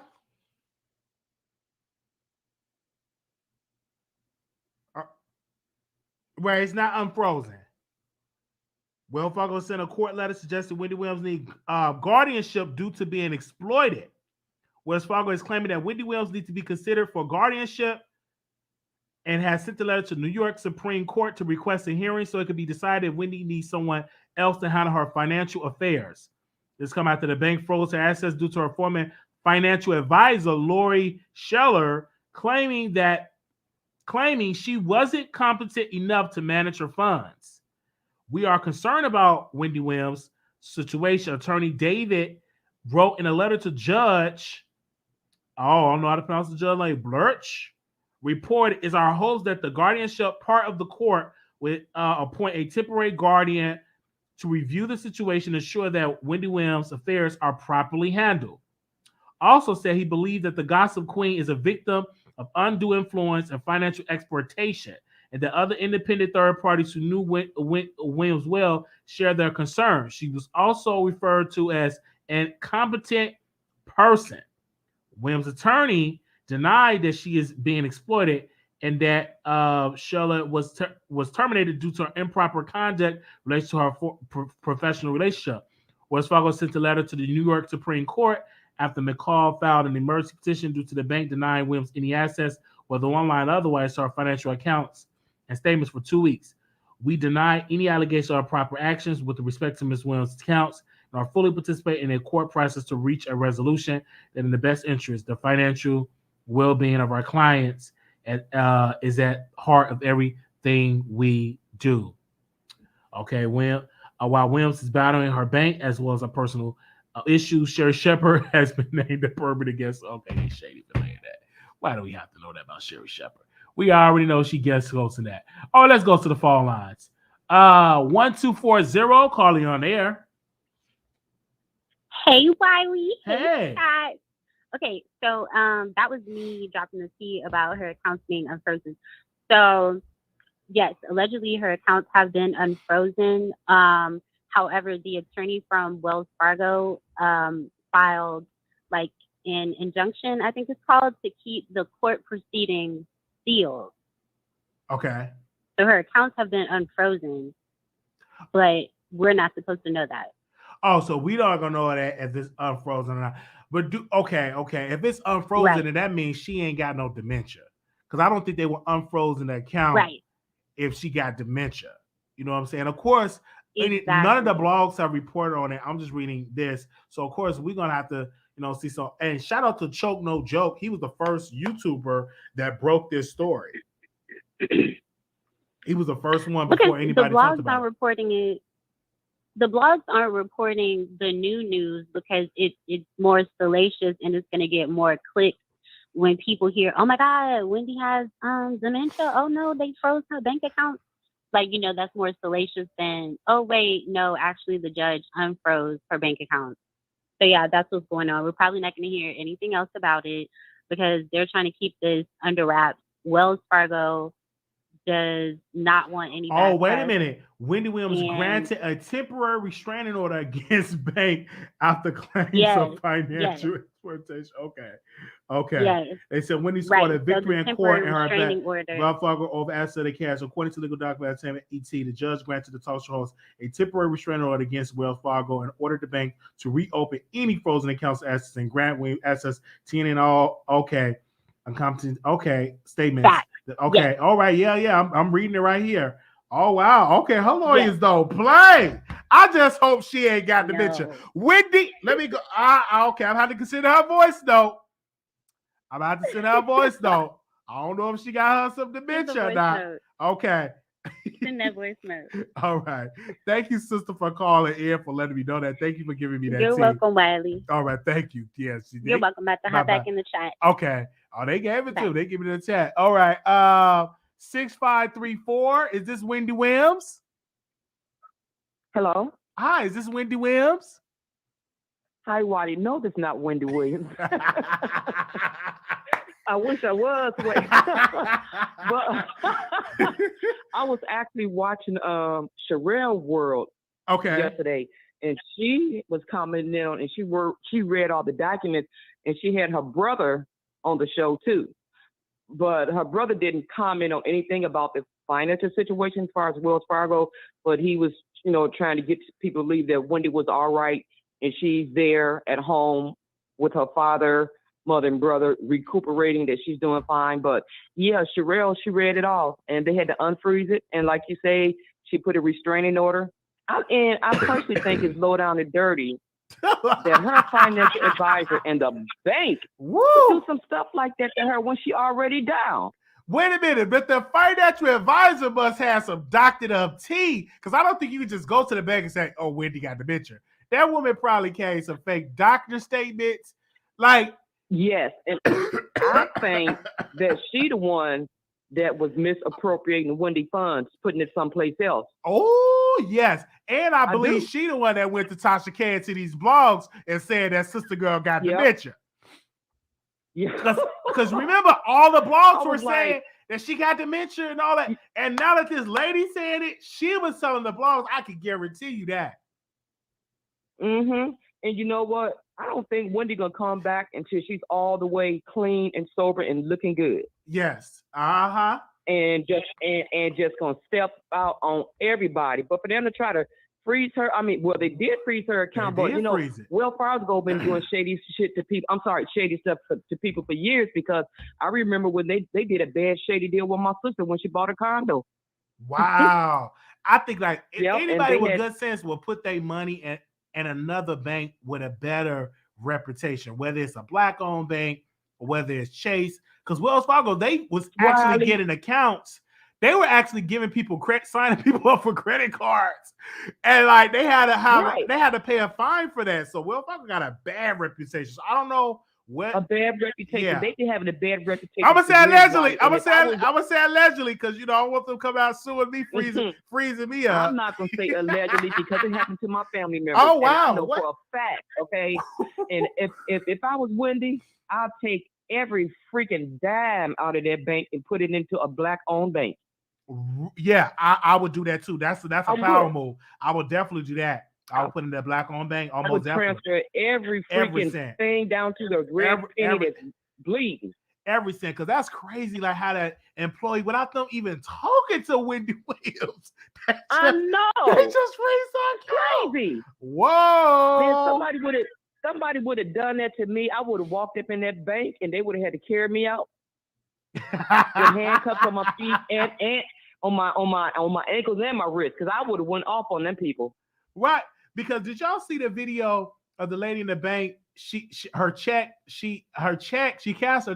but she had to pay overdraft fee, so she didn't get no money back. So she climbed up on the counter, went behind there, took some cash out of the register. I said they better stop playing with Wendy before she come up to that bank, because Wendy came out of retirement. They better stop playing with these women. And yes, they better stop playing with us women. We ain't no joke. I mean, I couldn't believe they froze her account. Like, that's bold. Like, I never heard that before. So I could just freeze your account. I never heard of that either. Wow. Never. Never. Anyway, you have a good rest of your day, and make sure you fry up some of them chicken dinners tomorrow for the Super Bowl, okay? Oh, yeah. I'm still waiting on my plate. Okay, it's tomorrow the Super Bowl. Okay, we definitely going live after the Super Bowl to talk about the halftime show. Okay. Oh, you better, Wiley. Yes, ma'am. I will. Anyway, I just love you, and I love your show. You have a good rest of the day, okay? All right, thank you. You too. Bye-bye. All right, love you. Bye-bye. 9408. I mean, I'm talking about 9498. I'm sorry. 9498. Hey, Wiley. Hey. How's it going? All right. Okay, so let's get into it. So Wendy Williams, she's a great, like the best to ever do it. Big titty lollipop. Sherry Shepherd cannot fill her shoes. Out of all people, why Sherry Shepherd? And how dare Wells Fargo freeze her account? I agree with the caller. If it was me, I would have been out in handcuffs, okay? I would be doing a life sentence because you're not going to play with my money, especially millions. Absolutely not. That's not it. That's not it either. I agree. And my thing is, how are they getting away with this? If they was doing it to Wendy Williams, can you imagine all the other people they have done it to? Wow, that's true. That's fact. You know what I'm saying? This is somebody who's an elite, who's well known. You feel that dang on bold and comfortable to do it to her. Who else are you doing it to? That's fact. This not the first and second, nor will it be the last time. And isn't that a federal offense? You did not get consent. So go ahead and slap them handcuffs on Wells Fargo itself. You know what I'm saying? Wendy needs to own half of the bank by the time she gets through with them, because honey, them lawyers ain't playing. All right. And they should pay for Wendy Williams' lawyer fees, because that's crazy. They should. They should. And you know, they bring in more stress. If I was Wendy, honey, my y'all saying my mind is gone. Oh, it's really gonna be gone by the time I get through with Wells Fargo. I would sue Wells Fargo. I mean, she better go for it. Oh, most definitely. Like, man, that's so crazy. I do believe she's recovering, and I do believe that employee that was fired is spreading these rumors about Wendy talking about she lost her mind because she lost her job. Like, that's crazy. But you know what? It go on Wells Fargo too, because you're supposed to sign a consent saying, you know, what is it? The client, you know, information should not be discussed or disclosed. That's what any company they give that to. So it still falls on Wells Fargo, because he is the face of the company, he or she. You know what I'm saying? So Wells Fargo, they know who they're hiring, just like Bank of America. And when they got hit with that multi-million-dollar lawsuit for discriminating against blacks and colored people. Facts. You know what I'm saying? They're fully aware of who they're employed. Facts. Absolutely. Thank you so much. All I'm saying is I'm just so upset about Sherry Shepherd. Why do they have her lollipop self-hosting it? Like, no, we need somebody who's raw, cutthroat. Give Sasha K the dang on mic. Let somebody up there, give it to you, Wiley. Let somebody up there who's not going to be biased, who's going to tell the truth. I don't want to look at Tweety Bird, Miss Lollipop, tilting over, speaking on something that she knows she is. Like, no, give it to us raw, the uncut truth. I hope when they get together and come back and give the girls a run for their money, because you know she's going to be on everybody here who has something to say about her. Absolutely. Absolutely. But we thank you so very much for calling in. Oh, absolutely. Thank you. Wow. Thank you. Okay. 9582, caller, you on air. You see, that's the Wendy Williams impersonator.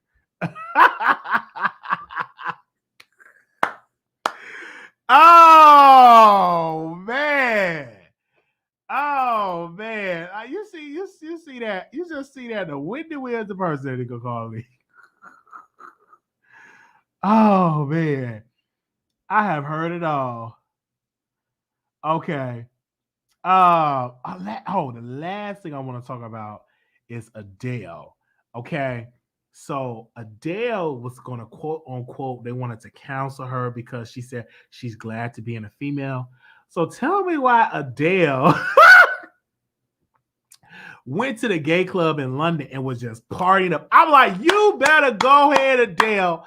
That's how you spin a story, because they were saying that she should be canceled. Why she talking about she glad to be a female? I'm like, she is a female. What's the problem? I don't see the problem here. And so she went to a club in London and she was dancing it up. I said, I wish Beyonce would do that. I wish Beyonce would come to a gay club and dance it up. But she went to a gay club in London and was like dancing it up, having a good old time. I wish I was there, but I'm not there. Okay? With a Wendy Williams impersonator calling. Okay? Wiley. Where's that Wendy Williams caller? We haven't heard for that. That Wendy Williams caller haven't called in a months. Wendy Williams caller, if you in the bushes, call in. She haven't called in since a long time. That Wendy Williams caller, it's been a long time since she called in. She don't even make a mistake to call in. And but if she in the bushes, call in. Y'all point to the Wendy Williams caller and tell her to call on in. All right? They said cancel the cancel culture. Absolutely. All right? Most definitely. All right? Who was Anonymous live on air? See, no, we talking about the will with the wheels, not that. Okay, both Wendy's so haters. Since you let her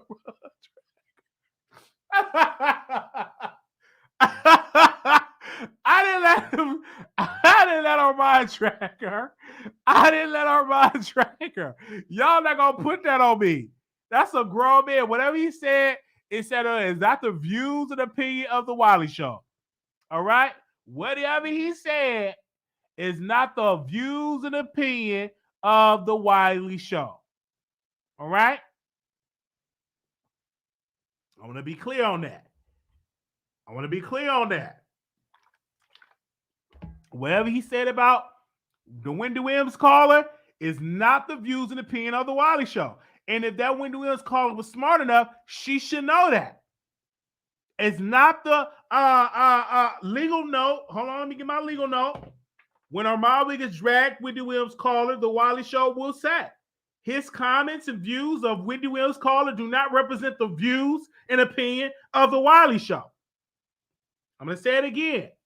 When he dragged Wendy Williams for Phil and dragged her on this public platform, do not represent the views and opinions of the Wiley Show. I'm going to say that again. So you know, I have to definitely put my legal note on here. I don't have to think. We have lost a moderator because of that. And I said, hey, we still kicking. We still here. I don't have no control what that grown man does. That's a grown man. That's a grown man.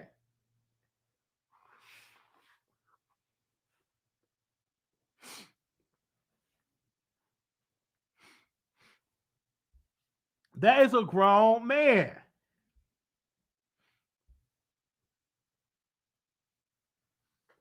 Okay.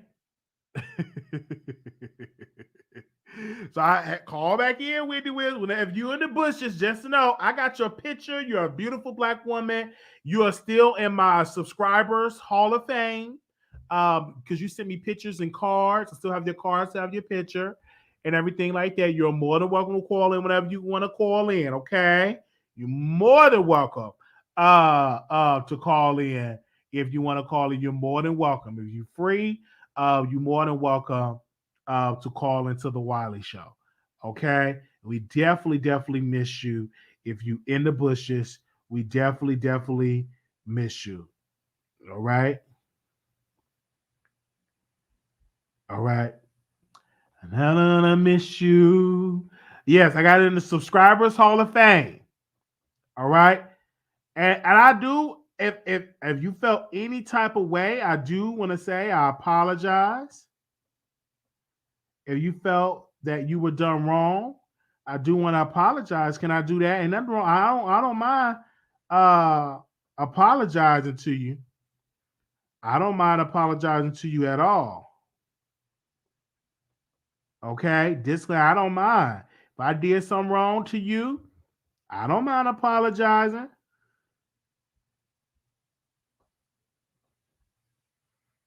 Okay? Give me a second. That's it. No more callers. While you had the producers drag her mind, then made up with him, and let the producers hang it. Well, this is the thing. The producers always going to be able to have their opinions. All right? The producers, whatever your opinions are, that's your opinion. I said I made up with him because that's my brother. Can we put up that picture of him and Kanye West? Production, can you please put up that picture with him and Kanye West, please? Can you put up that picture for a second? Production. Oh, did I delete it? Oh, I don't know if I deleted it. Oh, here we go. There we go. So, but the producers can always have their opinions. But I had to most definitely get on the right side of history because it was the right thing to do. How would I look still dragging Armand when he's in LA rubbing elbows and eating grapes with Drake? I cannot drag him when he's rubbing elbows with Kanye West and he's eating grapes and eating fruits and vegetables. Can't do that. That's not the proper thing to do. The most archonic thing to do is to make up with your brother and move forward in your life. Because a light came and it said, it's time to make up with your brother. And so that is exactly what it did. We're not friends. I say brother. Am I right? Because when you say friends, people require that as some. I say brother. Because when you say brother, you can't say too much. When you say brother, you know what I'm saying? You can't throw shade when you say that's my brother. You can't throw shade. When I say that's my sister, you can't really throw shade. But when you say friend, you put a lot into that, and then people can throw it, but I can say brother. All right. And so the number is 646-716-8447. But I had to make up with it, and it was the right thing to do. And I said and then we were able to get on the phone and talk. I had to make up with it. It was the right decision to do, and I don't regret it. And if I were to lose a producer or a year or two, that's fine. We actually gained 3,000 people, so that's fine. We're doing wonderful.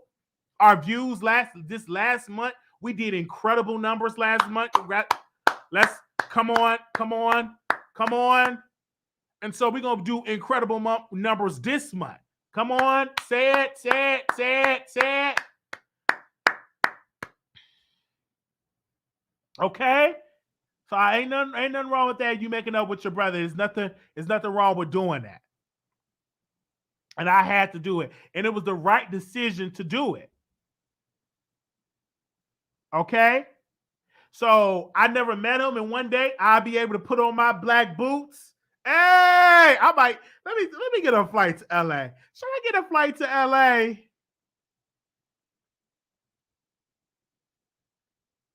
Okay, cash out me so I can get to LA.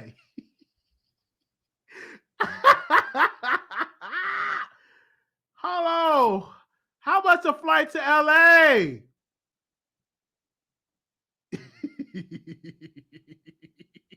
All right, ushers, get the offering basket so we can get to LA. Put an apology on the community waffle. Oh, I'm not gonna put an apology for the Oh no. The bunch from down. Somebody send the donation. Let's go to LA. Okay.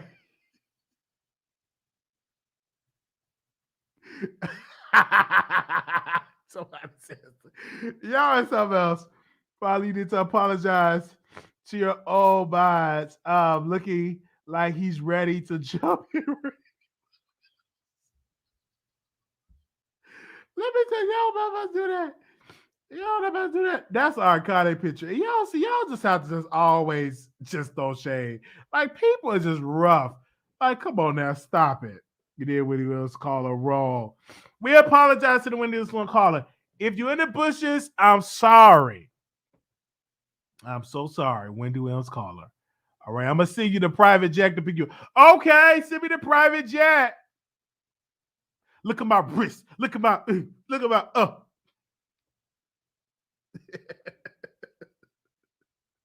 Okay. All right. Who is okay? 9582. Okay, here we go. I already know that was you. I'm only chuckling too close. Chuckling 2 quarters in the open basket. You need to stay away from LA.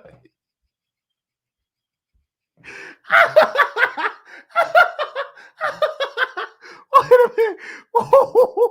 I'm only chucking 2 quarters into the open plate.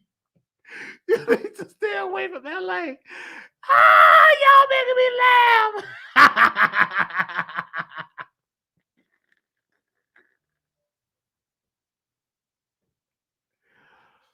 Oh man, I am sitting here laughing my butt off. Okay, I gotta go, you guys. I'm gonna see y'all later. I'm gonna see y'all later. Thank y'all so very much for tuning in to the Wiley Show. I'm gonna see y'all in the next live. Follow me on all social media on the Wiley Show. We may go live tonight, so we'll see y'all tonight. Peace and blessings to you all. And I'm on Clubhouse, so I'll be on Clubhouse tonight. I'm gonna go live on YouTube before I go live on Clubhouse. See y'all later. Peace.